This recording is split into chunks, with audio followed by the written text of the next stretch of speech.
Magandang araw mga kaibigan, mga ka-Mapsters. Nandito tayo sa San Agustin, San Fernando, Pampanga, dito sa Japan Surplus Bigayan. So naghanap tayo ng bike na pwede natin gamitin pang commute. So para hindi natin laging gamit yung Seka. Gusto ko i-share sa inyo yung pagpunta ko dito para makita nyo kung anong klaseng bike yung mga meron dito and kung ano yung mga sa tingin ko may value pa at maganda para sa mga siklista.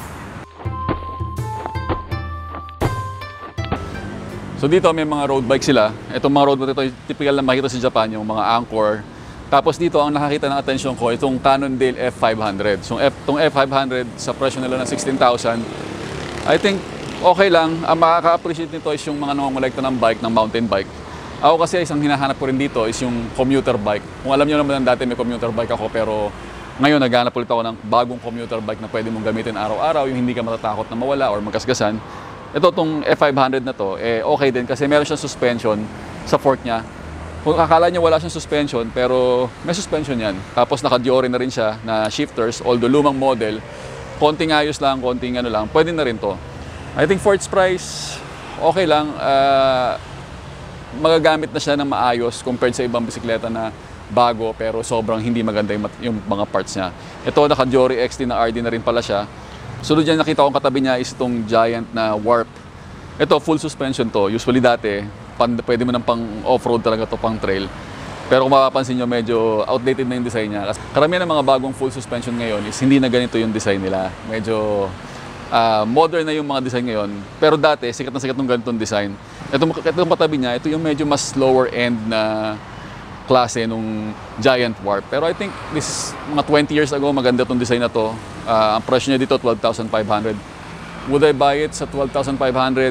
Kung nakongolekta ako ng bike, gusto ko siyang bilhin kasi isa sa mga lumang mountain bike na gusto ko sana noon pero hindi ako nagkaroon. So kung nakongolekta ako, kukunin ko siya. Ayun. Tapos, nakita rin tayo dito na itong road bike na Trek. Maganda siya kung nag-uumpisa kayo pero for its price, 20,000. Okay lang, hindi siya sobrang mura pero carbon na yung fork niya and ito yung mga una na smooth weld, yung hindi mo makakapa yung weld niya, aluminum. Medyo magandang klase itong road bike na to. However, yun nga, yung design niya is outdated na. Naka Shimano 105 siya na group set. Yung group set niya ay lumang version ng 105. Yung preno niya is naka-Tiagra.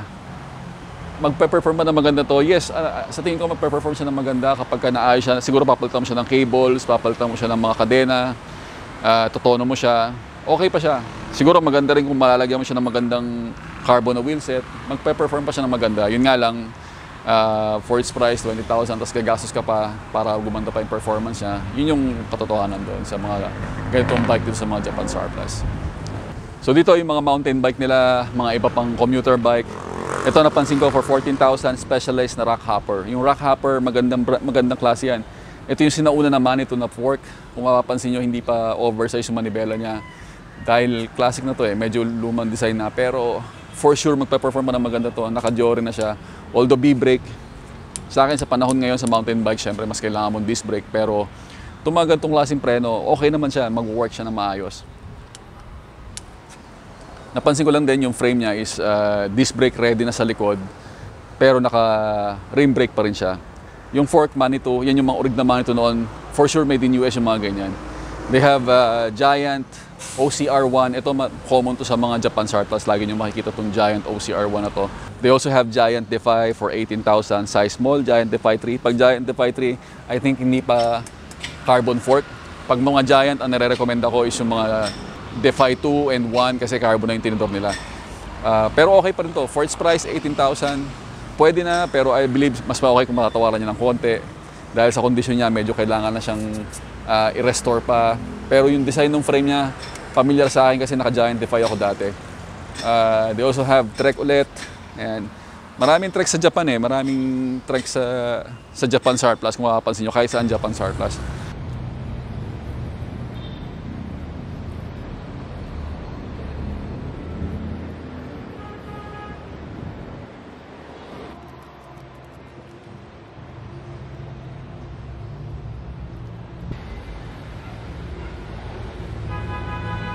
Tapos dito naman, they have Giant Glide. This is a commuter bike. So maganda to pang commute pero ang linis na itsura niya. Tektronix brakes, grip shift. SRAM na grip ship, maganda to. Kaso papalitin na yung cable, medyo magandit na siya. Isa pang nakita ko dito na talagang kumuha ng attention ko, na talagang, ito talaga yung pinunta ko dito, itong, kino-consider ko siyang kunin talaga. Itong Cannondale na Bad Boy. Ito, yung model nito is Cannondale na Bad Boy na lefty. So mapapansin nyo, isang side lang, wala siyang tinidor dito. So ito talaga yung dinayo ko dito. So for its price na 24,000, I think reasonable naman siya kasi yung presyo niya 24. Ang brand new nito is around 45,000. So kung di ako nagkakamali. Hindi to yung latest na model, lumang model na siya, and sobrang may mga sign siya ng gas-gas and mukhang pinang-commute talaga.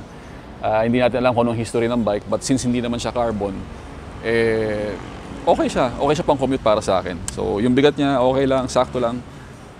Hindi naman ako after sa bigat niya. Ang gusto ko lang is yung pwede kong gamitin anytime and pwede kong iwan sa mga parking lot kung kailangan. Pero tong Bad Boy medyo ano pa rin to.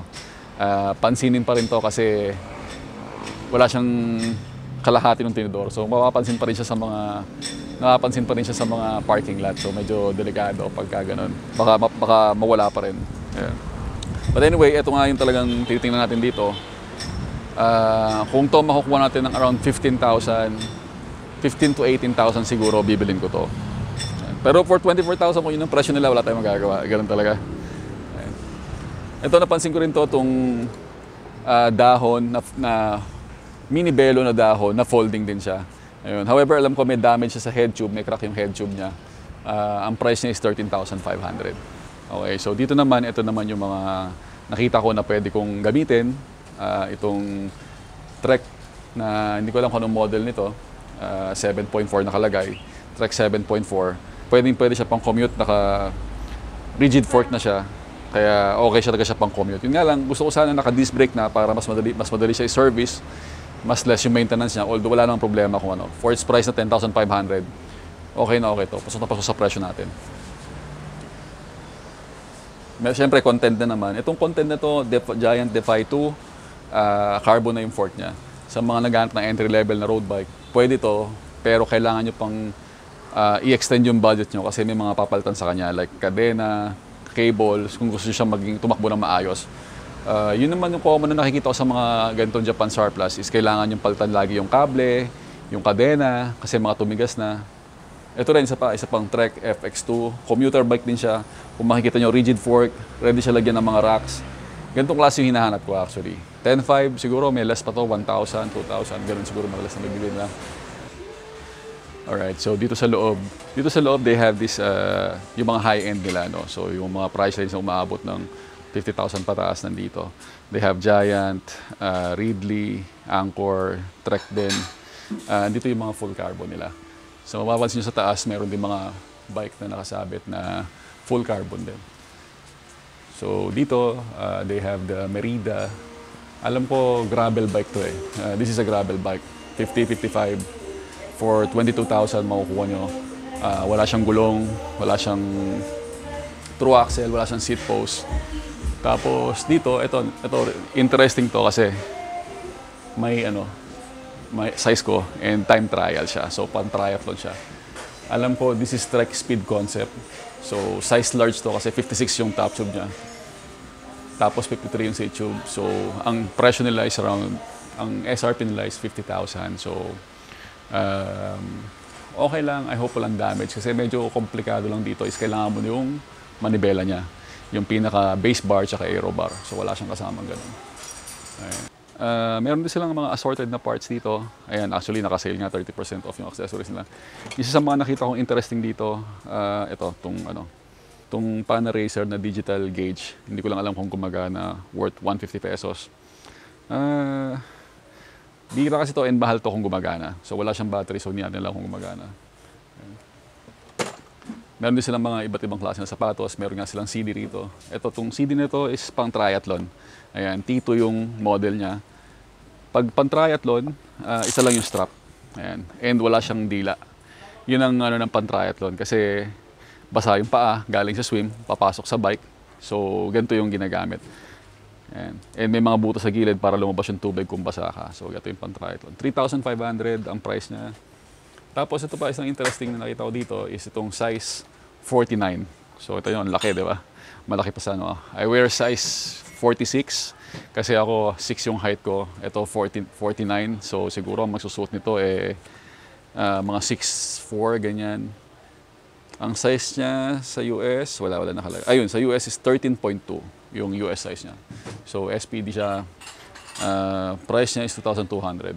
So kung malaki kayo, isa rin yung sa magandang idayo dito is yung kung may mga size na kayo na kailangan na sobrang laki, meron sila malalaking size ng bike dito. Katulad nitong Scott, 56 cm yung top tube niya, tsaka seat tube. So good for mga 6 yung height niya or 6'1", ganun. Tapos dito naman, they have carbon. The model is Pivra Evo. So 11,000 na lang siya, carbon fiber. I think ang problema sa kanya, wala siyang seat post and wala siyang fork. Ayun. Yung seat post, dahil iba yung shape niya, hindi bilog, medyo magiging challenge yung paghanap nun. But yung fork, yun din, makakahanap kayo ng fork, but kailangan mag-match sa geometry niya.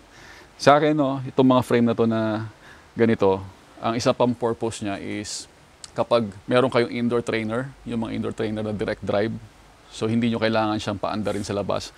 Pwede nyo gawa ng tinidor to, tapos i-mount nyo siya sa bike nyo, sa indoor trainer nyo. Siya na yung magiging trainer bike nyo. Ayun, yun yung mga purpose ng mga ganito. So pwede kayong kumuha ng mura and then gawin nyo siyang pang indoor trainer. Okay, so dito naman tayo sa mga wheel set. Dati nakikita ko pinagkakaguluhan to, nag-aagawan pa sila ng mga gulong.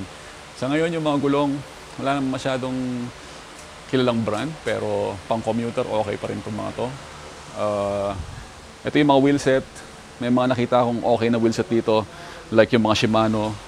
Meron din namang true axle ako nakita doon na set na. Okay din siya for its price, tubeless ready na rin siya. Tapos ito yung isa sa mga nakita ko dito din na okay din kung gumagana siya. Hindi ko alam kung alam nila, pero itong ano na to is pang e-bike or motor to ng e-bike. Kung makikita nyo, may motor na siya sa hub. So ito yung nakakalagay sa mga e-bike. Kung working siya, kailangan nyo na lang ng mga speed controller tsaka battery. Pwede nyo na i-convert yung bisikleta nyo. No? Hindi ko lang alam kung price, kung magkano, wala siyang price. Meron din mga ano dito, 20 inches na gulong, yung mga maliliit lang na gulong para sa mga mini velo, folding bike na pang rim brakes, and I think meron silang pang disc brake na medyo nandun lang sa loob. So naka-sale din sila, 30% off yung mga rims nila dito.